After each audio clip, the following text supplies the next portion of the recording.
Hi, I'm Julie Chapin, and I'm an actress and a lawyer and a mom and a grandmom. And I just had the most amazing experience. I was speaking with Keith Andrew on his Keith Andrew Network, and I highly recommend you watch it, and it's enjoyable. He's an amazing conversationalist, and he's very inspiring. I think what he has gone through to get where he is, and honestly, he's just a delight. So I'm happy that I could be part of his programming.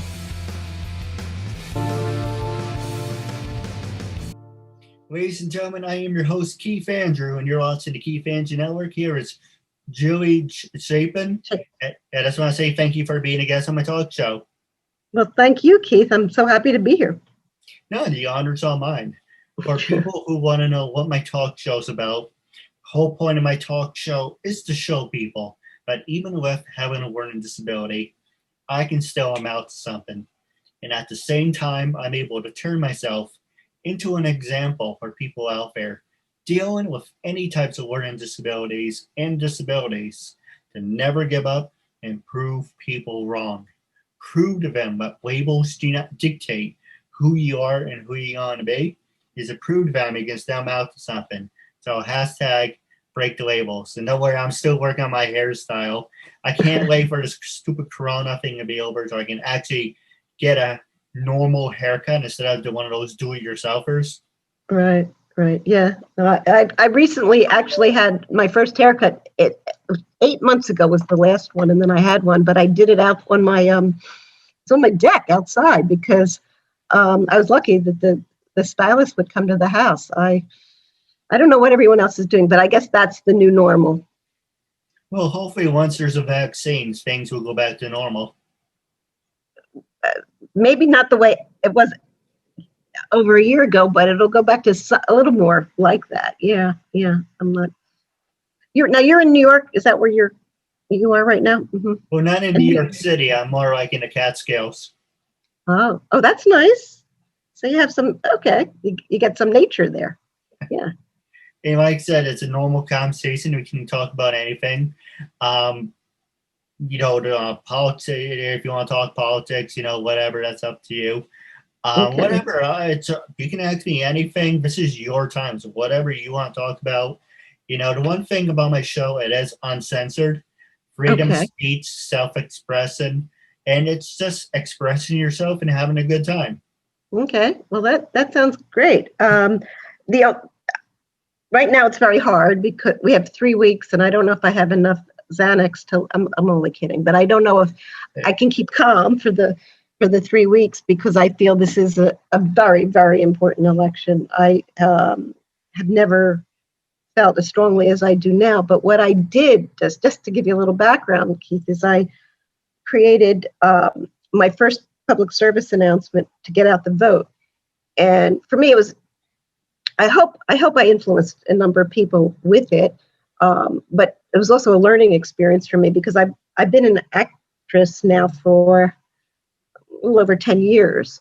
I was when I was a child, and then life gets in the way, and I was actually a lawyer for, I don't want to tell it, 30 years, and then I went back to acting. So I learned how much goes into writing, casting, coming up with location, the audio, all the different pieces. Because I produced it, I wrote it, I was in it, and but the whole thing, it was nonpartisan. I had to keep it nonpartisan, and it was plus generational. It was different ethnicities. And it showed how important every vote counts. It really, the premise it started with, what got me to want to do it was that I realized that in 2016, only 55% of the eligible voting population voted. That meant that under 30% determined the outcome of the most important office, and that's unacceptable. My background is corporate law, and never would a decision of a board of directors be made with less than 51%, and important decisions would be 2/3, and here we were with a third. So I felt it's very important to increase, voter participation, and every vote does count. I mean, in my state, I'm in Philadelphia right now, and in Pennsylvania, I believe that we're talking about having lost by, I thought they said 44,000. I might be a little bit off, but we're talking thousands, not under 100,000 by a lot. So anyway, so that's what got me going.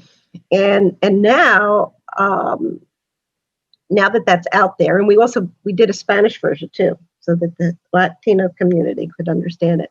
But now that that's done and out there, and it's been on some cable TV, now I can actually express myself, and I am praying for a change, for a blue tsunami, because there's so many things that I'm worried about for my kids.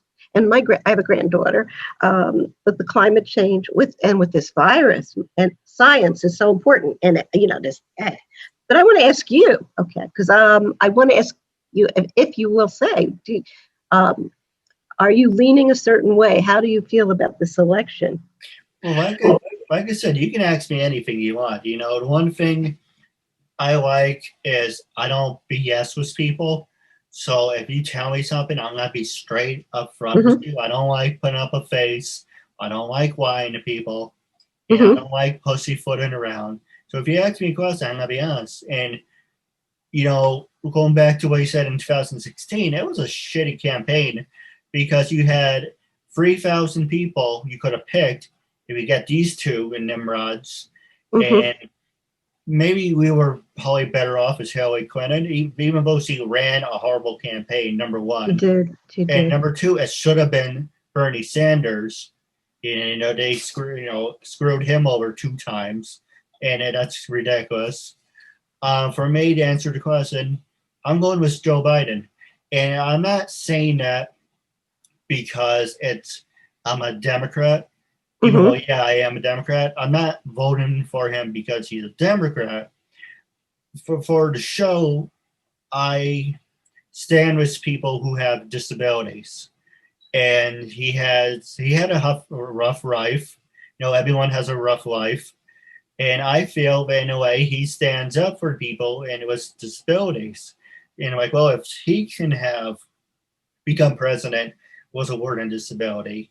Therefore, anyone out there, if you put your heart and passion into something, that person could accomplish any of their goals in life.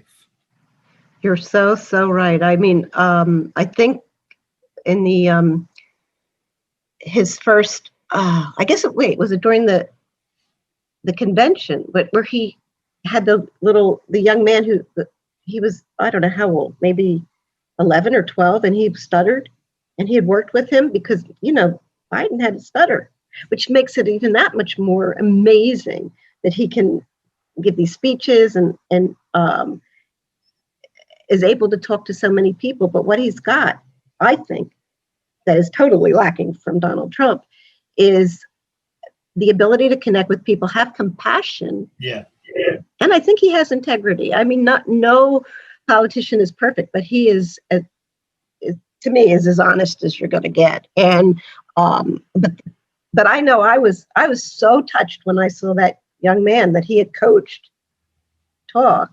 And I also think it's so sad that we have a leader. So I don't think it's a leader, but who makes fun of people with handicaps. You didn't mention that, but you must have seen the clip where I have.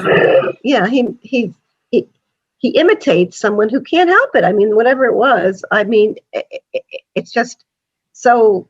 I think what's happening is we're having an election that stands for more than party, but it stands for, sort of decency on the one hand and divisiveness on the other.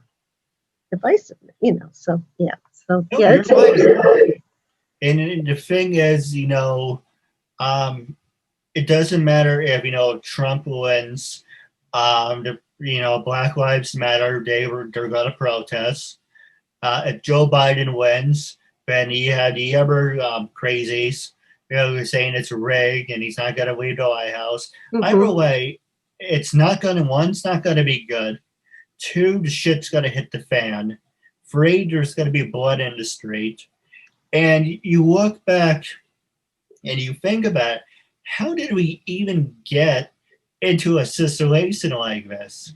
And then, Yeah. Germany, you have the white supremacists, you have the neo-Nazis coming back. We're supposed to go forward. You're supposed to learn from your mistakes. I do stupid things. By not any stretch of the imagination am I, the kid and caboodle of doing smart ideas. When I do something stupid, I learn from it and I move forward.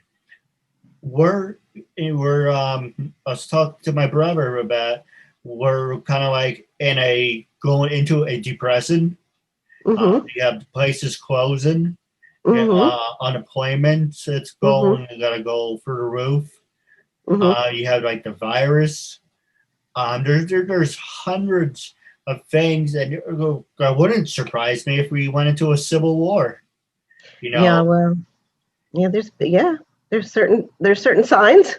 Let's say what happened just recently with Gretchen Whitmer, the governor of Michigan. I've never seen anything in this country like that a plot like that, and then I hope that's not a sign of things to come, but it could be. And I just hope everybody, especially people that have the ability to calm things down, in other words, police and military, have a plan in place if there should be some physical unrest, which there very well could be. And I do know that, because I am working hard now for the Democratic Party, that their goal is not just to win, but to win by a landslide, because we don't want to have this thing get hung up in the courts, and we don't, that kind of thing. But you said something very interesting, very, very intelligent, in my opinion, which is about going backwards versus going forward. And right now, one of the problems too with what's happening with this, and I am a lawyer, so these things kind of resonate with me. When Ruth Bader Ginsburg passed away, and now they're trying to push in another person. Unfortunately, they're trying to get someone who will, with her decisions, it's not that she's not very bright or whatever, but the line that would be taken could pull us back on things like women's right to control their own bodies and things like that. And healthcare, it could be a disaster. It could be a disaster if they overturn Obamacare, because we're in a pandemic. It's really serious, and to not have, Obamacare, not to have the pre-existing condition, about that, I would be, I don't know. It's scary times, Keith. It is. It's very scary.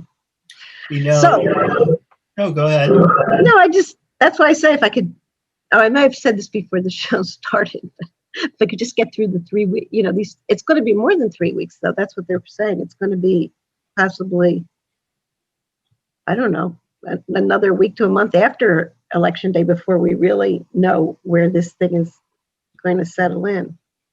Well, the biggest thing is, if he loses, and I do apologize, I don't know why it's echoing. If he loses, the damage that he will do until January. That's one of the things. And two, the cities, New York City, Chicago, all the big cities are going to become a crap factory, because the people are going to come out and riot. So you have to deal with not one nut job, but you have to deal with the others. It's like, you can't win. But it is funny that, there is supposed to be an asteroid that hits on Election Day. And I say, if Trump is to be elected president, I really hope that asteroid hits the White House. Well, you can hope that, maybe that fly on Pence's head was also said. That's the other one. Even a fly knew Mike Pence was so full of crap. That's why he ran it on him. My kids were we were texting each other during that debate, and my youngest right away, she saw the fly. I didn't even notice it, and she said, but then we were saying, well, black flies matter. I have to send you the post I saw yesterday. This is going to sound like an oxymoron. Then we're going to take a commercial break. Actually, not forget to commercial break. We can just continue. You've seen Karate Kid, right? Oh, a long time ago, yeah. Remember the teaser? I can't think of his name. The old guy. Yeah, I don't know the name of the actor. Yeah, but they photoshopped the picture of Mike Pence having a fly on his head, and the master has like chopsticks, and he's about to pull the fly off his head. Oh, I'd like to see that. But we can make all the jokes we want, and it's good to laugh. But at the end of the day, we have to deal with reality, and I want things to go back to normal. I just want to I don't care who becomes president. I want a vaccine so I can work on my talk show, go to meet and greets, and get a job. That's all what I care about.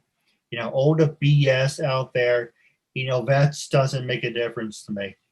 Yeah, no, I think that, yeah, I tell people it's a one issue election for me, and that is, I really mean it.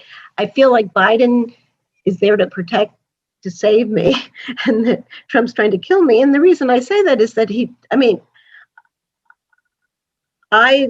when I heard that he went to Bedminster, which is where when I worked for a corporation, we were headquartered up there. So I even know the golf course, but he went there knowing he had this COVID. Yeah. And his own people he doesn't protect. A spreader. That's reckless. That's to me, that's like a form of manslaughter, or because you're recklessly disregarding the health and welfare of people. It's terrible. So yeah, I can't get beyond that. I have friends that say, because my background is Jewish, and they say, well, look what he did for you too. Yeah. No. Well, anyway, but they say, oh, look what he did for Israel. And I'm like, hello? I mean, in a perfect world, there's nothing else going on. Maybe I'd care about that. But here in this country, 215,000 people have died. Give me a break. I'm not going to go there. So you're right. I'm the same as you. I just want to get through what we're dealing with, which is a terrible pandemic. And then we can think about other things. And I want to plug another thing though about Biden and Harris, and that is I do think they care about unifying people. And when he says, I want to be America's president, whether you vote for me or not, that's important. And I don't know I think we can all reach out. This is going to sound Pollyannish, but I think we can all reach out to our friends who are on the other side and say, nah, come on, we can get along. Even if Biden loses, we have to do the same thing. I'm not saying, but I hope he doesn't. The whole thing, it's really scary and unsettling. And, that for 3 weeks, I did early voting. I got the thing in the mail and I sent it back.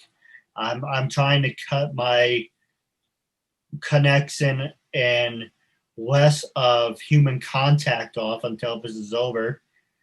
So might as well put myself in isolation, or take some Ambien and wake up when it's over. But it's kind of like, Bill Maher. It's great to watch Bill Maher make jokes and laugh. You watch, all these shows and you make jokes. You can make jokes till you're blue in the face. But at the end of the day, reality will come up and slap you in the face and say, this is what we have to overcome. And you know what? Having a disability, I think I would do a better job than most of these people. No, I can tell already you would. But that's the thing. People just don't care, and they do whatever they want. And they said, well, while we're on the subject, I'll look back at the debate Mike Pence and Kim Camera. Kim Harris. You can see in his eyes where he probably has it. It won't come out now, but it will come out later. Everyone in the White House, is a target for the disease, and we have a disease in there anyway. But it's kind of like the sooner we get over this and we move on, the sooner now I sound like Joe Biden. The sooner we get over this, the sooner we can start healing. And right now, there's so much poison, there's so much hatred and bigotry for stupid, ignorant people. And it doesn't have to be like this. It really doesn't have to be like this. But, whatever. Anyway, it's. Yeah, no, I hear you. No, yeah, you're right. And sometimes I can't turn the TV on. I can't look at social media. I have to give it a break because it's a little bit toxic. And I've had some. I do have 2 Facebook accounts and an Instagram because of my acting. And I one's more for family, one's for acting. And I don't even know where these people came from that are my so-called friends, but so vitriolic, such awful things that they say. And I actually won't unfriend someone for an opinion. It's when they bully or say something personal about somebody else on that, then I have to say goodbye. This is not what it's for. No, I agree. I said a while ago, I made a post about how Gabriel Iglesias, go look at, I can't remember one of his comedy skits, but he came on stage and a lot of people say our president's the devil. So I made Trump the devil. And one of the people who I interviewed said, well, I know you have a disability. Normally I would unfriend you. It's like, what happened to freedom of speech? What happened to, expressing yourself? Right. Anyway, it's just old bullshit. It's just noise. It doesn't mean anything. All we can do is vote, hope for the best, right? Get right. a shovel, and just dig out a crap we're in. And hopefully 2021 and 2022, there are a lot better years than what we're going for right now. Right now, it's horrible, it's poison, but I'm looking beyond that. But with that being said, I do have a couple questions for you off the air. Okay. The first one I want to ask you is, how can people follow you on social media? Okay, on Instagram, I'm Joel Chap Chick, I think, J-U-L. Wait, that might be Twitter though. My Twitter is no. I think my Instagram is just Joel Chapin, and my Twitter is Joel Chap Chick, CHIC. I will say my Twitter is very political. My Instagram is not political. It will show all the different productions on it, all the acting. The only reason it might look a teeny bit political is because I did the PSA on voting and I put that on there. And then Facebook is probably a lost cause because I've hit my limit, I think, on that. So I would say I think Instagram is much more popular with young people, isn't it? I'm asking you. Yeah. Oh, go ahead. I'm sorry.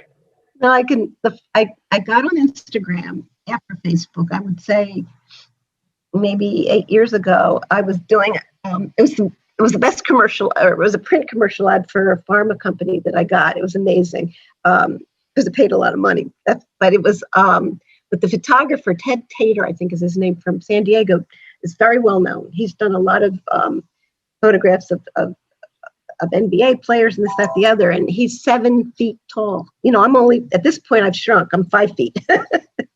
And then the other, and then this other person who was his assistant director, whatever, was also like 6'8", and the two of them are there, and I'm like, oh, I want to put a picture on Facebook, and they looked at me and they're like, nobody looks at Facebook.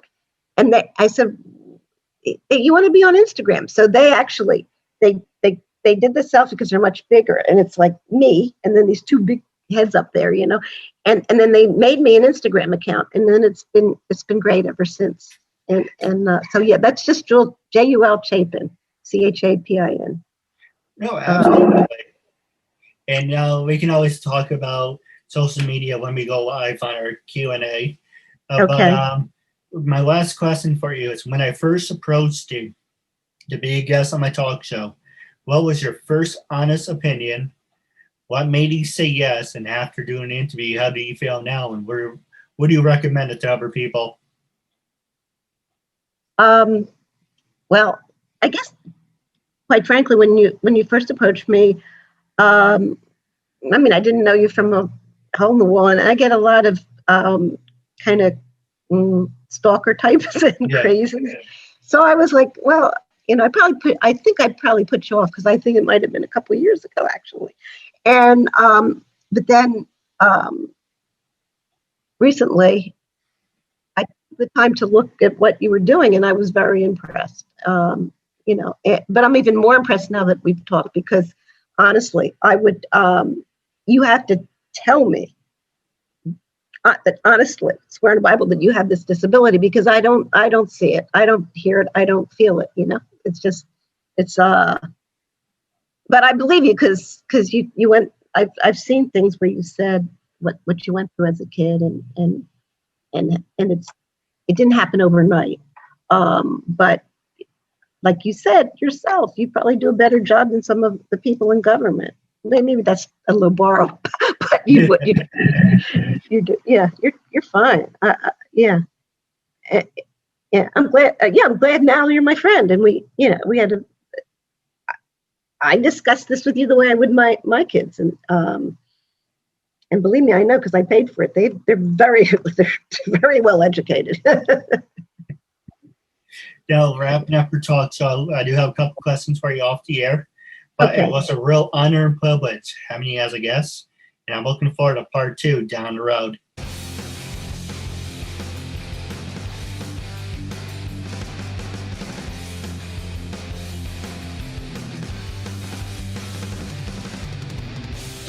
I'm Anastasia Edwards. Hi, this is Jackie Nunez. Actress Becky Hayes. Hi, I'm Lily Rose. Hey there, I'm Saki Mieta. Hi guys, I'm Alexandria Denise, and you're watching Keith Andrews' show. He's doing a terrific job. Make sure you like and subscribe, and stay tuned for more awesomeness.